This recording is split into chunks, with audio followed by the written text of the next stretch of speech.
Hi, everyone. Welcome to California Rebel Base. Great to have you with us today. Kristen is with us. So much to talk about today because there is a lot going on. And the biggest thing, there's a sort of big thing and a small thing that I just want to put together. The big thing is Gavin Newsom running around pushing this enormous budget. And there you are. The money is flowing because which emoji? Which in California we have this want? massive So we have this enormous surplus, totally the opposite of what was expected because of the way that the tax system works. Let's not get into that today because I just want to talk about the spending side of it. And then on top of that, the federal money, which is being hosed to from Washington to California, $100 billion he's spending, and he's running around making all these promises. I want to talk about one particular part of it, which he's just been focusing on, which is $20 billion to, in his words, reimagine public education. First of all, I'm sick of that phrase, reimagine. Of course, it's nice to have, I totally believe in creative policy making that make things better. But honestly, these cliches that we just keep hearing, they're going to reimagine public education. When you look at the details, it's all like a really good list of things that sound very sensible. Many of the sort of areas that this money is going to be spent on, I firmly would support. Things like helping low-income families save so that they can get their kids in college, help for families in the early years, all the stuff like sound, the areas are really good. But, and here's the small story that I want to bring in, and this is a story that I don't think many people will have seen because it hasn't got that much attention. Just today, we saw because the question, the reason I want to bring this story, because the question is just spending money, which is how they think that, you make the announcement, spend the money, and that's it. Sounds great. Your job done. No, it's how you spend the money. What is it spent on? What is the quality or lack of it you are getting for that money? It's not enough just to say, we're going to spend money on early education. It's like, what are you actually doing? Will it improve anything? Will it have any real impact? And to that point, let's talk about this story today, which is an audit of a new community college that was established by the state. It was a Jerry Brown idea. It was set up in 2019 called CalBrite. And the idea was to help people who've lost their jobs through automation to retrain so that they could get new jobs. Again, sounds great, sounds fantastic, just like the things that Newsom's announcing today. But let's look at what actually happened. $100 million went into this thing called CalBrite. 904 students were enrolled. 384 dropped out. Guess how many actually graduated? Oh, it's going to be a depressing number. I want you to guess. I'm going to make you put a number on it. How many? 904 enrolled, 384 dropped out. How many graduated? Oh, well, I want to say the remainder, but let's be pessimists and say 350. Woo! 12. No. 12 students graduated. And on top of that, the CEO of this community college with this absolutely disastrous record was the highest paid of any CEO in the entire state, $400,000 a year. That's nearly $50,000 a year more than the next highest paid in the entire state of California. So it's not enough just to say we're going to spend money on something. It's what are you doing with that money? And so often in the public sector, the money does not deliver the goals that a lot of people would support. And then there's no accountability for it. So I want to know what happened to that CEO. They're getting rid. I've got the story here. It was on EdSource. EdSource is a really good source of stories. Indeed. I've been discovering EdSource. They did the number. They found the number that their story about the 16% of kids in full-time learning, despite the promises of the reopening. I'm just if you had those kinds of metrics in the private sector, your board would oust you, and it would be extremely difficult for you to get a job again. But I suspect that person will be rehired, re-upped somewhere, probably get a raise. I think she is going. EdSource has the story. I think they're getting rid of her, or have gotten rid of her temporarily. These people pop up again. But that's the point. And anyway, it's just such an example. And the truth is that we've had so many It's just a really vivid example, and it's happened on the day that they're spending all this other money. I don't know. I just think we got a question. And then on top of that, in terms of the budget, the other aspect of it that it's such a problem is it's always more money, but they never actually stop to address the massive issue of pensions. We come back to every single time in the public sector budget, where you could save 20 billion more, much more, if you actually address the massive luxury pensions and healthcare in the public sector. But of course, they won't do that because they give them the luxury pensions and healthcare in exchange for their political donations and activism. So all this money they want to spend, actually, you don't need where's it going to come from? I mean, okay, some of it's the federal from federal sources, but that means our sort of federal taxes are going to go up. All this money, I mean, it's from higher taxes.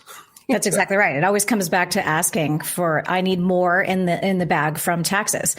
I was looking the other day, I don't know why I was looking into this, but I was looking at the highest paid public employees. What are you doing? That's how you're spending. I don't know. Well, because I'm very upset about what's going on in schools. So I started looking and what are the teachers making?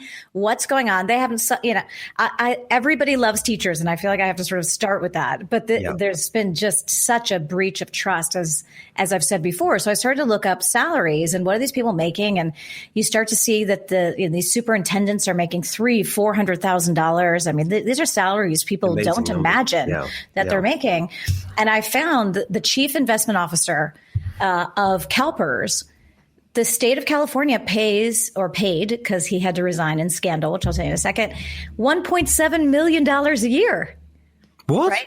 Yeah, $1.7 million for the chief investment officer for CalPERS, who had to resign very abruptly because turned out he was also simultaneously working and getting a salary from the CCP and taking those pension dollars and investing them. What do you mean? Not the Chinese Communist Party? The Chinese Communist Party. No. Look it up. It blew my mind. Possibly be that.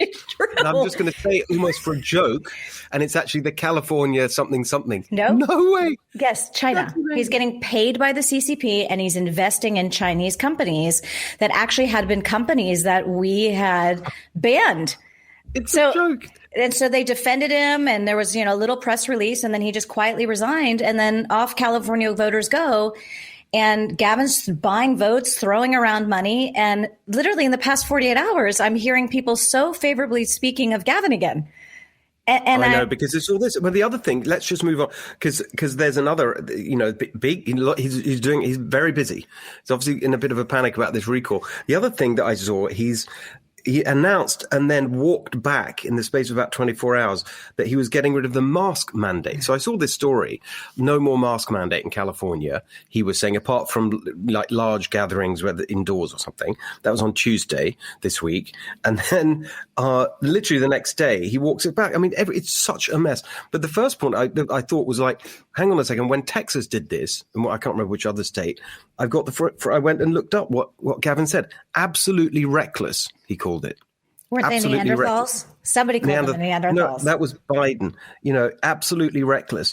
And of course, since Texas did that, their case rates are falling. There's no surge, which everyone predicted, which Gavin, amongst others, said is absolutely reckless. You have a massive surge. He could have done this. I mean, we all know. I mean, let's not get into the whole outdoor mask thing. But what's laughable about it is that he throws out these promises, walks them back. None of it's based on science anyway. The whole thing is just so infuriating. But it's all heading towards this. He wants this June 15th reopening. That's right. So I think he says things that he knows will grab a headline. This goes again to our discussion about low information voters. They just see a headline. Oh, great. The state's opening up. Yeah. We're going to get rid of masks. Yay. Businesses are going to be able to open again, and schools are going to open. And I'm getting a check. Sweet. Yeah. I know. It's just, and 2020.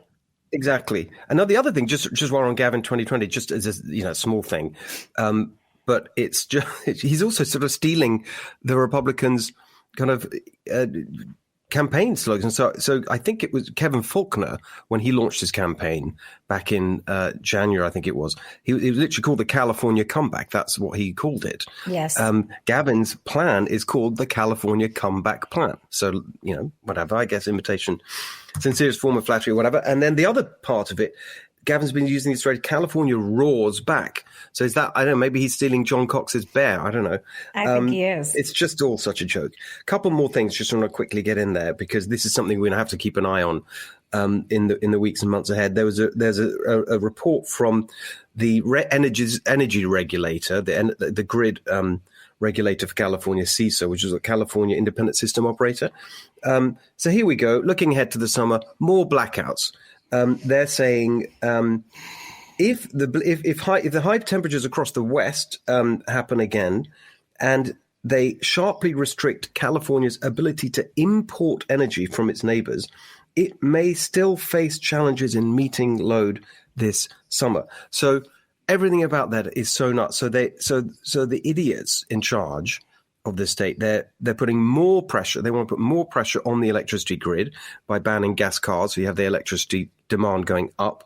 They are actually they want more dependence on unreliable sources where you can't store it, like solar. Like we're giving it away at the moment because you can't store it, the solar energy.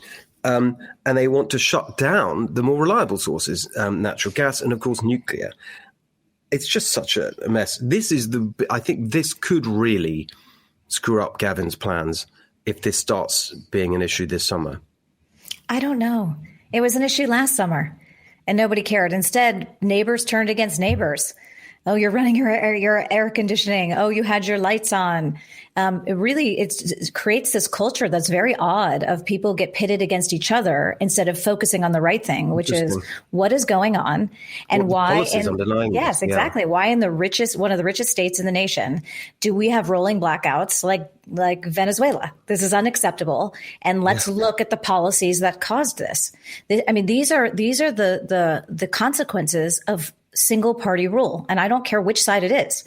There's a whole reason why we're supposed to have two or more parties so that there is a check on somebody's power. And there's been no check on Democrats' power for the past decade. And this is the result. So just last point before we bring in today's guest, Kira Davis, who's great, who I'm excited to introduce to everyone, who hasn't met her already. You mentioned the richest one of the richest places in the world. I just saw some numbers out today, the survey, about how rich do you have to be wealthy in the Bay Area? So I'm going to ask you, so here's some numbers which I thought were interesting. In the view of Bay Area residents, in order to be counted as wealthy in the Bay Area, the wealthy part, I think, is not that. They say 3.8 million needs to be your net wealth. But here's the figure for to be financially happy or financially comfortable, like get that sort of basic, comfortable middle class. Financially happy, 1.8 million. Comfortable, 1.3 million. I mean, if you just compare that to the cost of living, the kind of basics that people, just to be financially comfortable, 1.3, it's just so astronomical. Everything just costs so much that, especially the house. I mean, it's just. That's depressing. I know. I'm even thinking back in my past life. I'm a recovered lawyer, as you know, but here I worked at huge firms, made hundreds of thousands of dollars a year. I don't think that entire time I was worth over $1 million. That's impossible. It was so difficult to buy a home. Yeah, exactly. And that's the basic level, just to be comfortable. What a mess. What a mess. Exactly right. So we're going to talk to Kira Davis now. She's fantastic. I met her actually doing my Fox News show. She's based in Southern California, has a fantastic podcast of her own, which we'll talk about, I'm sure, and writes at Red State, and she's great. So, Kira, so great to see you. As I mentioned, we met when you joined me on my Fox News show, but you have your own show, your own podcast, which I think the title of it needs to be delivered in a Kira Davis-ish manner. So please tell us what that is. The title of my podcast is Just Listen to Yourself, which is literally what inspired the podcast. Just watching the news, watching pundits talk about, particularly when it comes to like issues in the Black community. Everybody's got a lot of suggestions, but it's always folks that don't even know Black people, So I'm always like, what are you saying? Just listen to what you're saying. You're saying we should segregate ourselves. And one day I was like, you know what? Instead of me screaming at the TV, I should probably just put this in a podcast. There you are. and it's great. So we were just talking about this kind of hilarious Gavin Newsom sort of running around offering everyone. Oh my God. What do you make I've of all never seen him so animated and desperate. It's reeking. I mean, it's just like dripping off of him, right? Like this guy can't bother to get his ass down to Southern California more than twice a year. And in one day, he had 2 Southern California media markets. I mean, this guy is just oozing desperation for sure. Yeah, and I love that he magically found billions of dollars. Yeah. Look at that. And you know, it made me laugh. I was talking about so he's going to reimagine public education. Are you excited about that? Oh, yeah.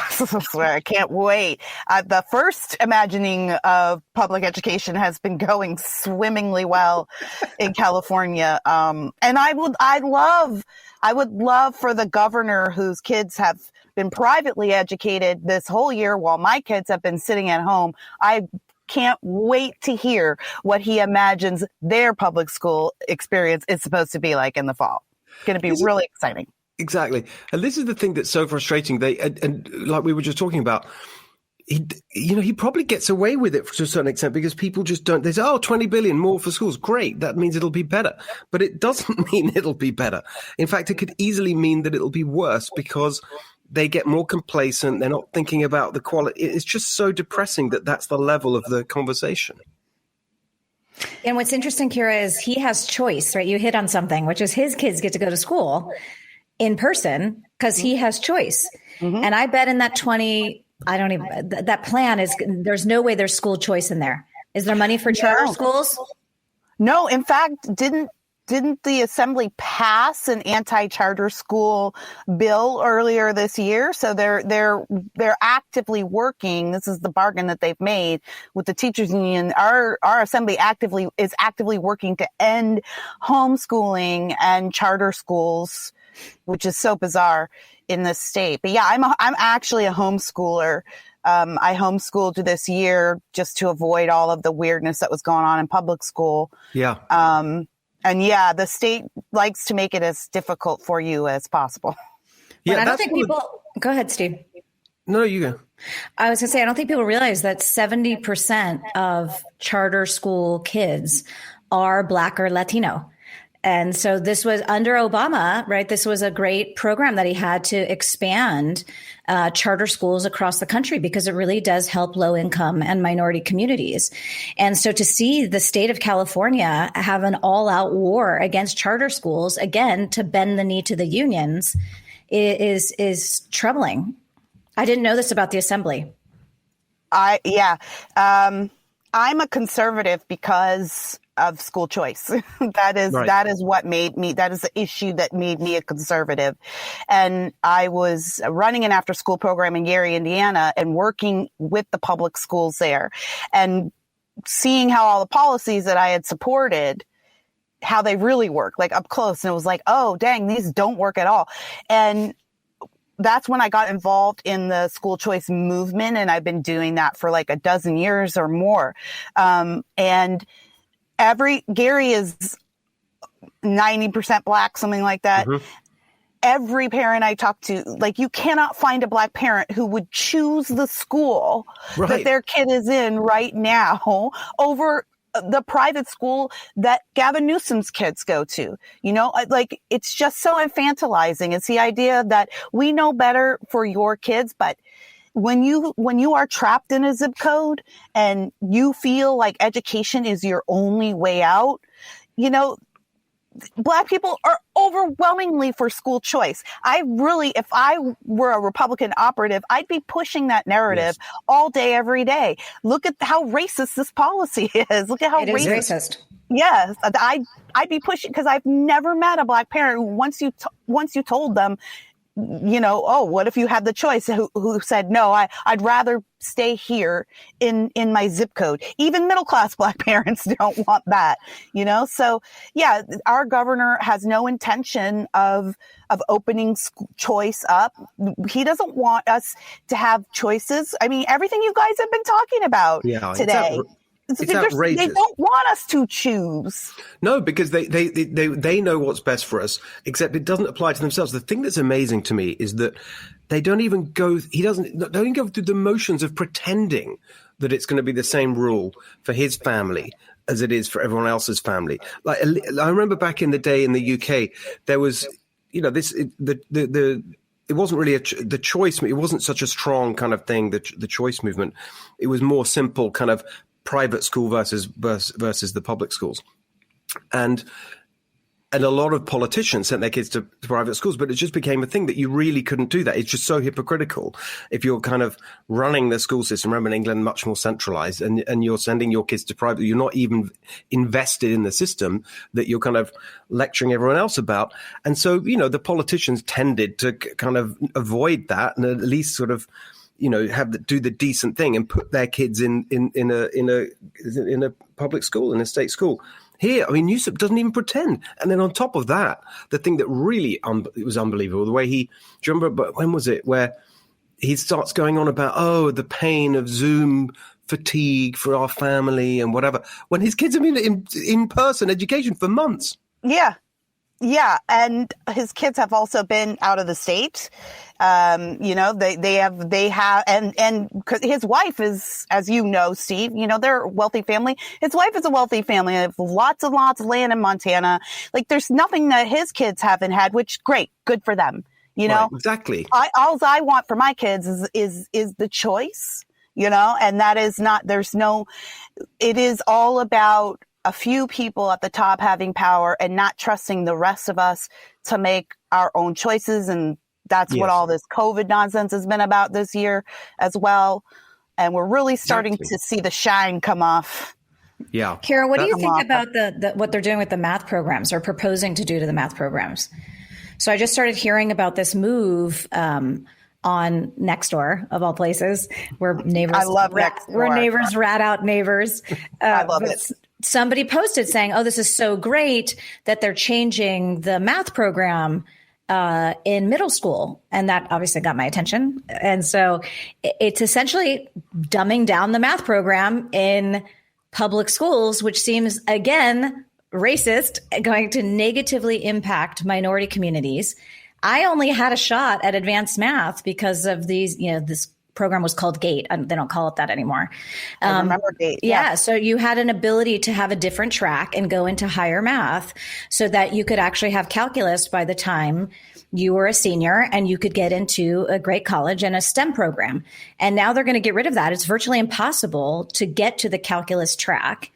And so I don't know, what do you think about that? I don't know much about it, but I just read about it. What Nextdoor told me, what seemed pretty insane. I think, are you referring to like the math equity yes. stuff? Yeah. Yes. Like taking, of course, the word equity's in it. Yeah. Stripping AP. Are they reimagining math? I think that's probably what's going on. You know what? Yeah. Dumb people should not be reimagining our education system. Do not have the brain trust of America is not running California, but yeah, it is highly offensive, like disgustingly offensive. I can't even believe that such an idea is even allowed to float around out there. Like, it is literally saying, Black and brown students can't achieve. So rather than find out why they can't achieve in this subject at the same rate that white kids do, and fix that, we'll just lower the bar for everybody because it's that infantilizing, which I find liberals do a lot for. And I'm using the term liberals, but not all liberals, but you know what I mean. I'm not trying to be insulting, but this is why I actually left the left. It's this infantilization of saying, I actually have talked to people in education who genuinely believe that Black and brown people can't achieve, like that we just do not have the ability. That is racist, but they couch it as caring. They just, and then you got to press these people. That's why you got to keep asking the questions. Governor Newsom, why can't my son take an AP math? course if he's not good at, if he wants to achieve, like, why can't he do that? Well, it's not fair for the other students. Okay, why isn't it fair for the other students? Because white students achieve more. Why do white students achieve more? Are they smarter than the black kids? Is that what it is? You got to make them say that they think the white kids are smarter than the black kids. Exactly. And where's the accountability for failing to teach these students appropriately? Because I do think there's a failure at the educational level. Yeah, I mean, I use it. Well, I think probably, we talked about this. I remember on last summer when we had all the, racial justice stuff going on, Kira, and we talked about school choice a lot. And there's just in California, there's an amazing finding that on average, black kids in the public schools are 4 whole years of achievement worth behind white kids because of the appalling level of the quality of the education in the public schools. And yet these are the people that pose as kind of the champions of racial justice. It is so outrageous.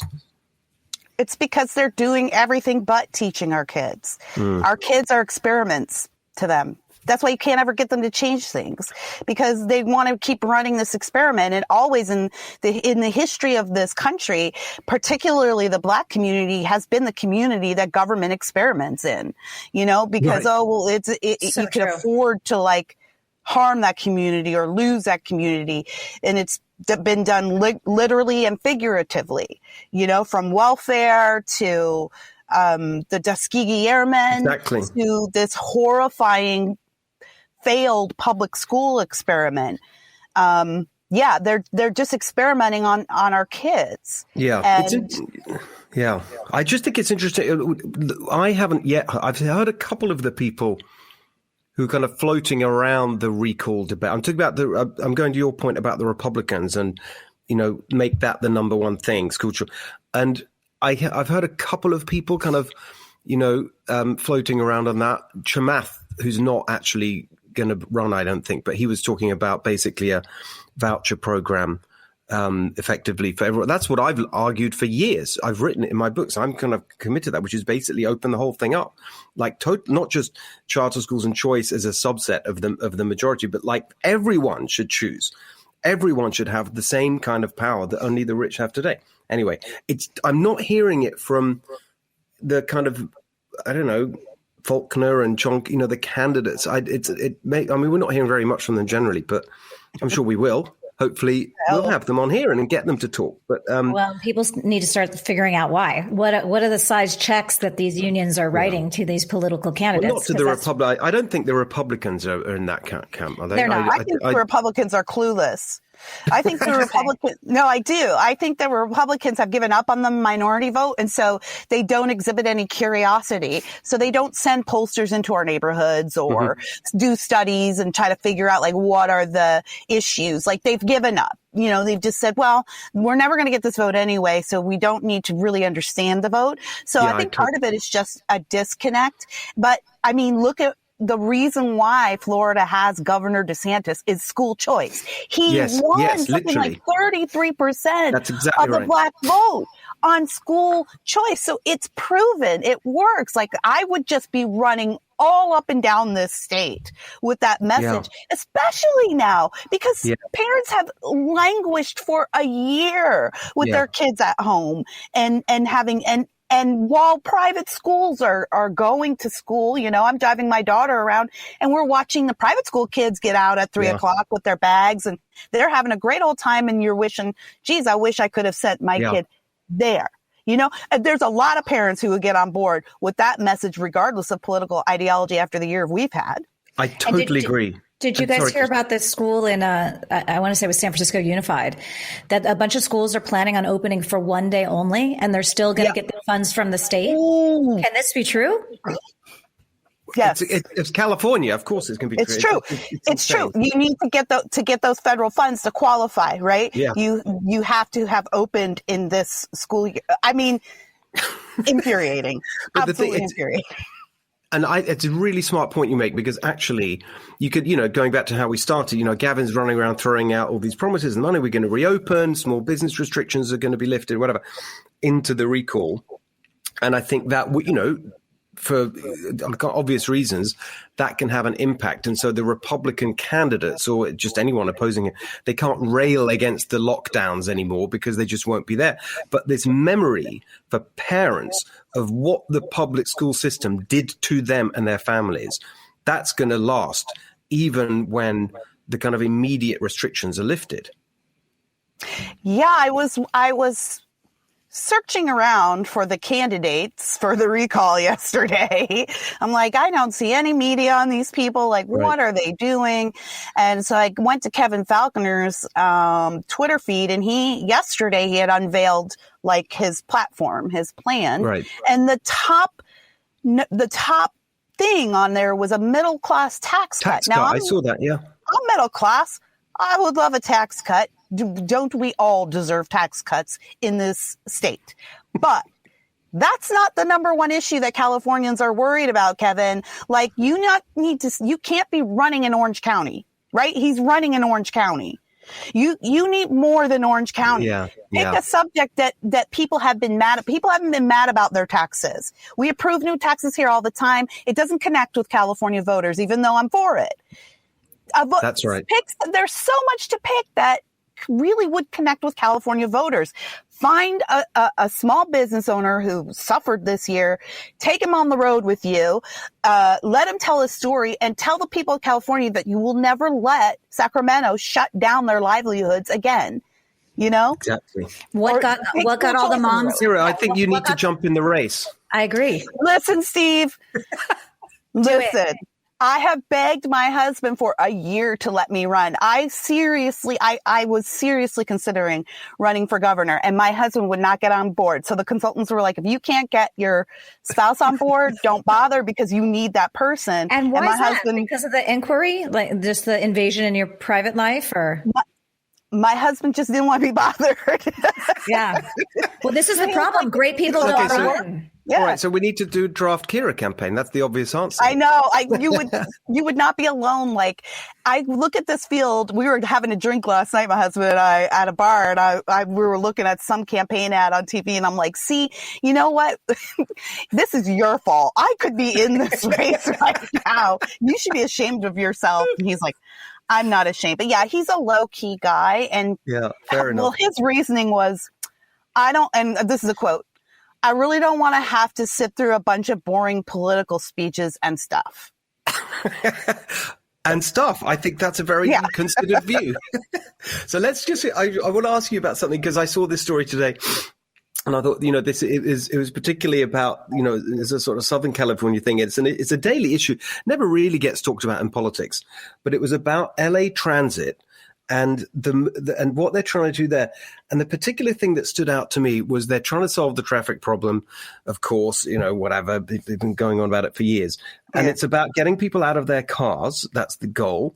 And they had this thing called bus rapid transit that they're talking about, which is basically they take out car lanes and put a bus lane, and then you have buses in kind of almost like a train. So they describe it as like rail but on rubber tires. So it's sort of a series of buses in a row. I'm sort of, if you're not watching this, you don't know what I mean. Anyway, it's like buses in a row like a train going fast down the. It's just another version of a train.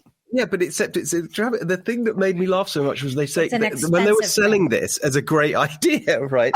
They said, they introduced this in Dar es Salaam in Tanzania, and it worked really well. Oh my God, I've been to Dar es Salaam in Tanzania. It's a great city. I had a great time. There's an amazing festival I went to on the beach. It was fun. It's great. But the idea that it's a model for improving transit was so hilarious. That's the plan. My gosh. I mean, first of all, I do not understand the obsession that progressives have with trains. Like, this is just a train on wheels, right? It's just another version of, they keep trying to give us trains. We don't want the trains.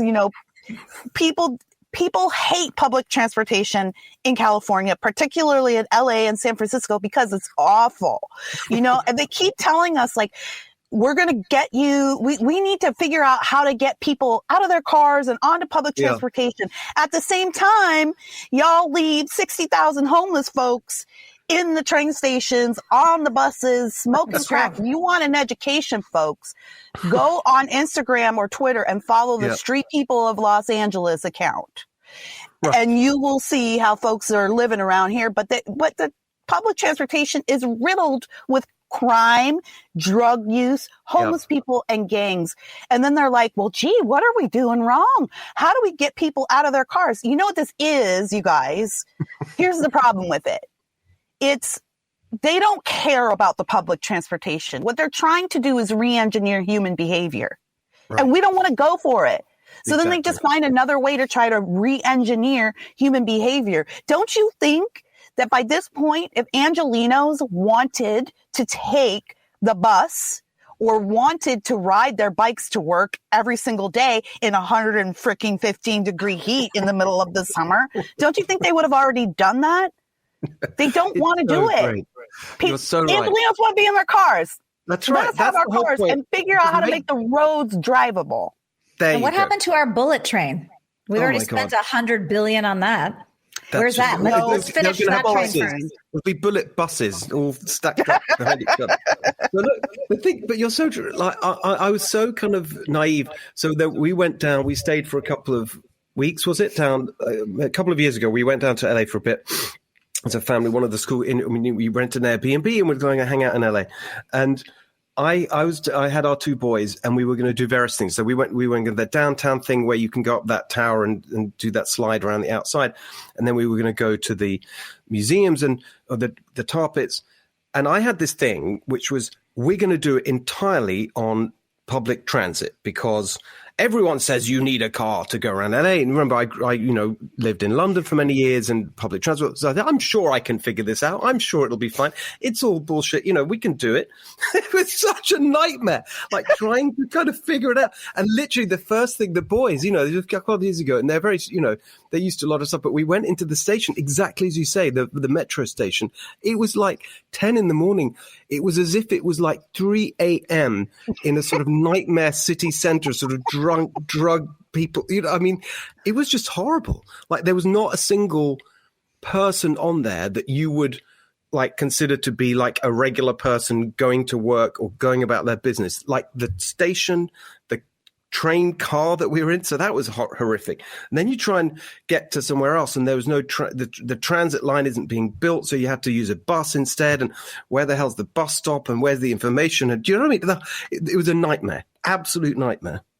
That's amazing, Steve. That is the most amazing story I've ever heard. Actually, I cannot believe that you actually took your kids on LA public transit. I mean, good for you for trying.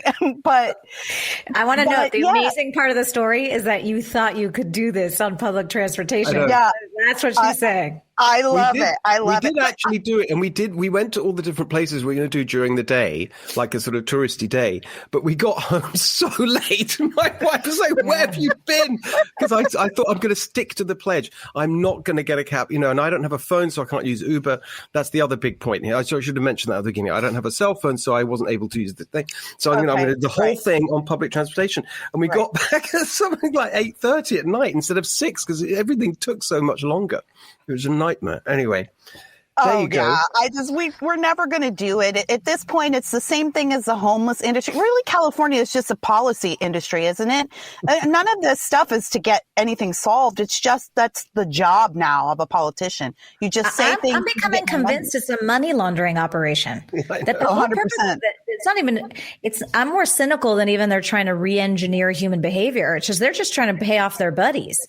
So this is paying back 100%. A favor, and that's what high speed rail is. I mean, doesn't Barbara Boxer's husband own the company that's contracting Pelosi's too? That's right. I've seen that. All right. Well, well, look, that's the whole point of the show. We're going to try and fight this California revolution. That's the idea.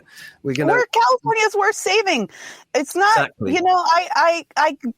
I moved here involuntarily 12 years ago. I had told my husband, I'd never live in California. It's crazy out there. And then like literally days after I said that, he's like, surprise, we're moving to California. And, I did not like it here at first, but I came to appreciate all the state has to offer. And I do consider this my home now, and I love it. And I wish what people outside of our borders understood is that California is so much more than Los Angeles and San Francisco. Yes. And it's a really conservative state for the most part. It's just that we have two of the most populous cities in the nation here. So that's unfortunate, but there are good people here who live good and decent lives and are contributors to society and love their families. And you go 20 minutes north of Los Angeles and you're in conservative, kind of traditional territories. You go 20 minutes south and it's the same thing. You know, we're not our worst parts, but our worst parts get exported via the media to the rest of the country, and they don't see the beauty in this state, and it's worth fighting for. And stop telling us to leave. You know, people are always shaming us. I so for agree staying. with that. That is a Just real. Stop telling us someone's got to stay here and fight. Because guess what, y'all? California's coming to you. It's coming to you. So you better hope that people like us stay here and fight for the state. It's worth it. The state is worth the fight. That is what a great way to end it. That was literally the whole point of the show. Like I saw these people leaving, said, no, I'm not leaving. Same as you think. I love it here. We're going to fight. We're going to turn it around because there's enough good here to get behind this movement. And I don't know when it's going to happen this year. I have a feeling we're going to be talking to you a lot, Kira. That was so great. We're just getting started. Worth fighting for. And I think we'll win in the end. But you got to run. Kira's got to run. You guys, you know what? There are an estimated 2 million Republican voters in the state that don't vote because they don't think that it's going to make a difference. And if the Republican Party could find a way to activate those voters, the game is changed. So you're right, Steve. It can be done. And I appreciate you starting this podcast and wanting to highlight California issues. They really are national issues as well, but this has relevance outside of this state. So I'm here with you fighting for as long Fantastic. There I'm you here. go. All right, Kira, thank you so much. I for your governor, but my husband sucks. So. Very well. He's got the veto, but we're going to work on him. Kira, so great to see you. Fantastic. You too, Thanks. Steve. See you soon. Bye. Bye. Thanks for being with us today, and see you next time on California Rebel Base.